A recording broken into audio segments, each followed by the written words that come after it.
Doctor Zakir নায়েকের ঢাকায় আসার খবরে যেন ঘুম হারাম হয়েছে প্রতিবেশী দেশ ভারতের। উদ্বেগ জানিয়েছে দেশটির পররাষ্ট্র মন্ত্রণালয়। তাদের প্রত্যাশা, বাংলাদেশে পা রাখলেই জাকির নায়েককে যেন ভারতের হাতে তুলে দেয়া হয়। কিন্তু প্রশ্ন হচ্ছে, ডক্টর জাকির নায়েককে ঘিরে কেন এতটা উদ্বেগ ভারতের? আর কেনই বা তাকে আতঙ্ক হিসেবে দেখে মোদির বিজেপি সরকার? আরো বিস্তারিত জানাচ্ছেন আরিফ হাসান। যদি কোনো ধর্মগ্রন্থ কাব্যিক ঢঙে বলে যে পৃথিবী সমতল, আধুনিক দুনিয়াকে তা গ্রহণ করবে? বিজ্ঞান ও প্রযুক্তির বর্তমান সময়ে ধর্মগ্রন্থসমূহের যেগুলো আমাদের কাছে আছে, বিশ্বের বিভিন্ন ধর্মের সকল ধর্মগ্রন্থ পরীক্ষায় ফেল করেছে কোরআন ছাড়া। বর্তমান যুগের অন্যতম আলোচিত ইসলামী দায়ী ডাক্তার জাকির নায়েক বিজ্ঞানের যুক্তি, তুলনামূলক ধর্মতত্ত্ব ও শাস্ত্রগ্রন্থ উদ্ধৃতির মাধ্যমে ইসলামকে যে বুদ্ধিবৃত্তিক ধারায় তিনি উপস্থাপন করেছেন, তা শুধু মুসলমানদের মধ্যে নয়, বরং অমুসলিমদের মাঝেও গভীর আলোচনার জন্ম দিয়েছে। তার বক্তৃতায় দেখা যায় বিজ্ঞান ও কোরআনের সমন্বয়, শাস্ত্রের দলিল এবং যুক্তিতর্কের এমন স্বচ্ছতা, যা আধুনিক তরুণদের কাছে ইসলামকে এক নতুন চিন্তার পরিচয় দিয়েছে। ধর্ম ছাড়াও আমি একজন ভালো মানুষ হতে পারি। রাডার ছাড়া সমুদ্রে পাড়ি দেওয়া, আপনি জানেন। শুধু বক্তৃতা নয়, তার লেকচারে বহু অমুসলিমের বুদ্ধিবৃত্তিক কৌতূহল জাগিয়েছে। ফলে নানা দেশের মতো ভারতেও তার কনফারেন্সে অংশ নিয়ে বহু মানুষ ইসলাম গ্রহণ করেছে। বিশেষ করে ভারতীয় প্রগতিশীল তরুণ হিন্দু জনসংখ্যার একটি অংশের মাঝে তার বক্তব্য ব্যাপক প্রভাব ফেলে। আর এখানেই শুরু মোদী সরকারের অস্বস্তি। কারণ জাকির নায়েকের কথা শুধুমাত্র ধর্মীয় বক্তৃতা নয়, তার উপস্থাপন পদ্ধতি শিক্ষিত যুক্তিনিষ্ঠ শ্রোতা সমাজকে লক্ষ্য করে। সবচেয়ে বড় কথা, তিনি অন্য ধর্মের গ্রন্থের উদ্ধৃতি দিয়েই যুক্তি তুলে ধরেন। ফলে কোনো ডিবেট বা প্রশ্নোত্তরে তাকে আবেগের বক্তা বলে চালিয়ে দেওয়া সম্ভব হয় না।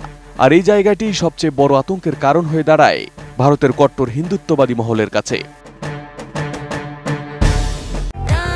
প্রাণ ইউএইচটি মিল্ক, শুদ্ধতায় ও মমতায় সবসময় সেরা স্বাদে।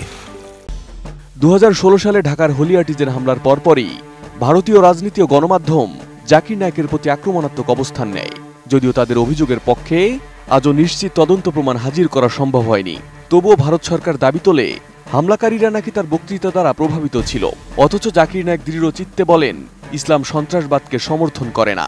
তারপরেও কথিত অভিযোগকে ভিত্তি করে ন্যাশনাল ইনভেস্টিগেশন এজেন্সি তদন্ত শুরু করে এবং পরে তার ইসলামিক রিসার্চ ফাউন্ডেশন বন্ধ ঘোষণা হয়, নিষিদ্ধ হয় পিস টিভি, আর তাকেও সন্ত্রাস বিরোধী আইন ইউএপি এর অধীনে অভিযুক্ত করা হয়। তবে মুসলিম সমাজের বড় অংশ আজও মনে করেন ভারতের এই পদক্ষেপ আসলে কোনো অপরাধের বিচার নয়, বরং একটি ভয় ও রাজনৈতিক কৌশল। কারণ জাকির নায়েক যুক্তির মাধ্যমে ইসলামকে এমনভাবে তুলে ধরতে পেরেছিলেন যা ভারতের হিন্দুত্ববাদী রাজনৈতিক বর্ণনার সঙ্গে সাংঘর্ষিক হয়ে দাঁড়ায়। জাকির নায়েকের যুক্তির কাছে ভেঙে পড়ে হিন্দুত্ববাদী বিজেপির প্রোপাগান্ডা, আর এই সত্যটি বিজেপির জন্য উদ্বেগের কারণ হয়ে দাঁড়ায়। বর্তমানে তিনি জন্মস্থান ভারত থেকে নির্বাসিত হয়ে মালয়েশিয়ায় স্থায়ী বসবাসের অনুমতি নিয়ে দাওয়াতি কাজ চালিয়ে যাচ্ছেন। আর এদিকে ভারতের সরকার ও গণমাধ্যম সর্বদাই তার নাম উচ্চারণে এক ধরনের তীব্র সংকোচ ও চাপা আতঙ্কে থাকে।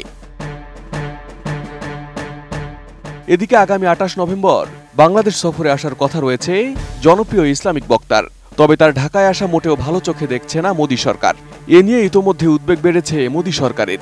বাংলাদেশের কাছে দেশটির আসা জনপ্রিয় ইসলামিক বক্তা ঢাকায় পা রাখলেই তাকে যেন ভারতের হাতে তুলে দেওয়া হয়। Arif Hasan, ATN news.